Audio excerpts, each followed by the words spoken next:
What is up, Packers fans, and welcome back to the Daily Draft. I'm your host and the publisher of Packer Report, Ross Uglem, and we are brought to you today, as always, by Brewski Light Lager from Badger State Brewing in beautiful Green Bay, Wisconsin. Today, we are breaking down small school pass rusher from Central Arkansas, David Walker. In my opinion, and yes, you certainly have to make an adjustment for level of competition. He probably has the best pass rush film in this class, other than maybe Abdul Carter. I'm not joking. If you can get your hands on it, watch it. It's incredible. What he does to these guys is embarrassing. He is cooking fools. It is like watching an Allen Iverson crossover mixtape. Just embarrassing for the opposition, which is what you need when you're talking about playing at the level that he played at. Um, and we'll get into that a little bit, but it is just the most entertaining pass rush film, I think, in this class. Again, other than maybe Abdul Carter when he moved full time to the edge and you just knew he was a top 3 player in this whole class. But the David Walker stuff is super fun. Hilariously productive. 151 pressures in 3 years with 37 sacks. I've talked to you about this before. I prefer the Pro Football Focus method of counting sacks, which is that every sack is a sack. Just because somebody else got there at the same time, don't give a half sack. He has 37 sacks and 151 quarterback pressures. I guess I haven't done a great job of explaining this. Pressure means a sack, a hit, or a hurry. So either you hurried the quarterback, you knocked the quarterback down after he threw the ball, or you sacked him 151 times in the last 3 years. Absolutely insane. And we'll talk about this a little bit with size. He's a dominant run defender, which you like to see from an undersized pass rusher kicking ass against the run. Like, that's a big deal. It's a big deal for NFL teams. If you can't defend the run, you become a part-time player. Part-time players don't always make the roster. He played in a poor FCS conference. We'll get to that. But the tape that you're looking for in that situation, he has. He dominated. He embarrassed people. He whooped people, whatever you want to say. He looked a level above. And when you're playing in the United Athletic Conference, you want to look a level above, and he certainly did. Ran well for a pass rusher at a sub 4.7 second 40 time. You'll like to see that, and he is truly like we just talked about Donovan E. from Boston College. I'm not going to go back to that pronunciation guide again. Shout out to that guy. I'm sure if the Packers draft him, we'll have to learn. But he's an artist in the pass rush game. He is technically proficient. His bag, as the kids say, is deep. I enjoy watching him play football. I enjoy watching him rush the passer. A lot of times you get a short, sawed-off guy like this, and it's all spin moves or all trying to bend the corner. It's not. He is a gifted and technically skilled pass rusher. He is a damn good football player, and it is a joy to watch David Walker rush the passer.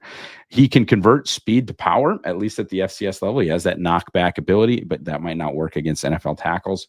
Just when we talk about his size and in the run game, again, we're talking about a short, stocky, pass rush specialist type guy.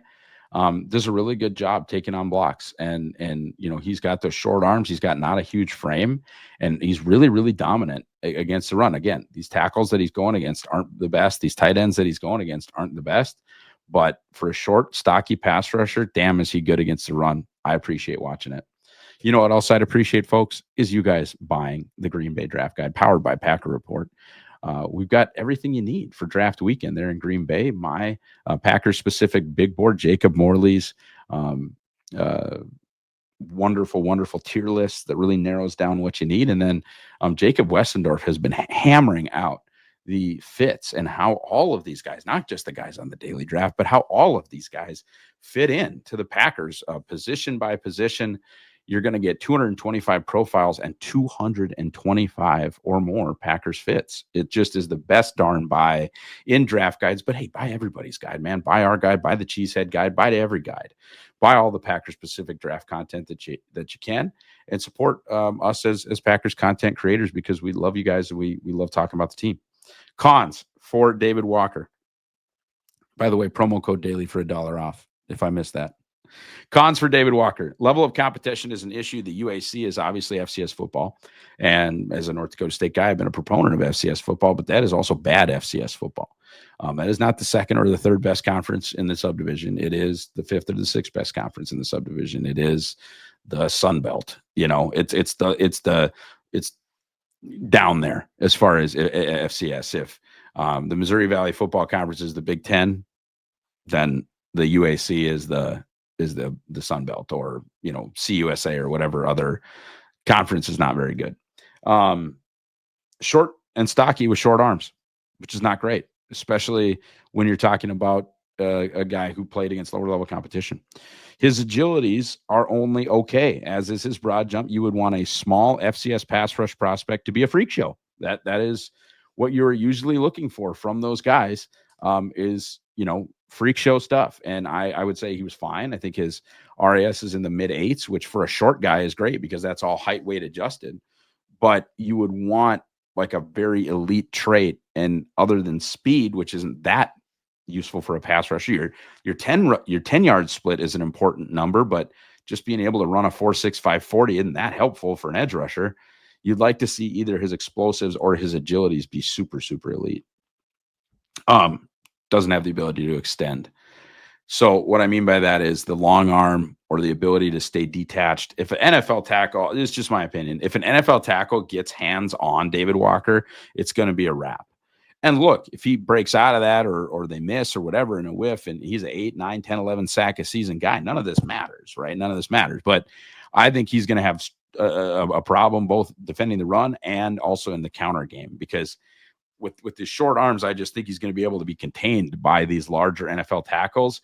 I think counter spin, counter move of any kind is going to be difficult for him to pull off because he has a lack of ability to create separation throughout the pass rush rep. Often attacks the middle of offensive linemen. Good pass rushers and good coaches often talk about working half a man. He going through guys' chest, and he's athletic or good enough at this level, at the FCS level, to go through guys' chests or run through a MF face, right? Like Marshawn says, but he's not probably good enough to do that at the NFL level. I would like him to work smaller, attack at shoulder. I would like him to, be a little bit more technically sound there. I'm not convinced he can do that to NFL tackles. All right, guys. Go to Badger State Brewing on draft weekend. I don't know how else to tell you. There's going to be an old-fashioned station there. 6 food trucks, some of Green Bay and Wisconsin's best beers, including theirs. It's going to start on April 22nd. It's basically draft week over there at Badger State. Go see my pals at Badger State Brewing all draft week long. Packers fit. They need the position. I don't think that could be any more clear. But he's probably not a fit. I think he's in that J.J. Enagbare role of a group of guys where they take him a few rounds later, but I think someone else is going to take him, right? Like they would take him in round 5 or 6 just because they like his tape, but because he doesn't fit their athletic profile, they're not going to take him round 1, 2, 3, or 4. I will say, right, like they don't care where you come from. The quarterback comes from Utah State, wide receiver Christian Watson from NDSU, Carl Brooks from Bowling Green, James Esther from Northern Illinois. I could keep going down the roster here, guys. Julian Hicks from Albany. They don't care, right? Tucker Kraft came from South Dakota State. They don't care. So that part of it I'm not so worried about, but it's worth noting, obviously, right, the level of competition when you're evaluating his tape.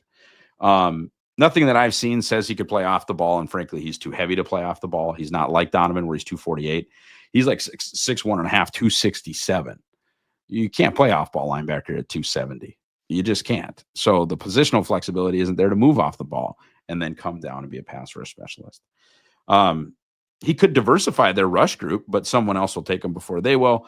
And just like with Donovan, Goody is worried that he'll have to play him in the base defense if a starter gets hurt. That's why he's worried about small pass rush specialists, is if the starter goes down, then the backup is a liability in run defense. I'm not that worried about it. Goody is. Overall, 4th round grade, my 122nd player. Can he get you 6 or 7 sacks in a part-time role? That's the big question. Short and sweet version today. Drink Badger State. Buy the draft guide and go Pack Go.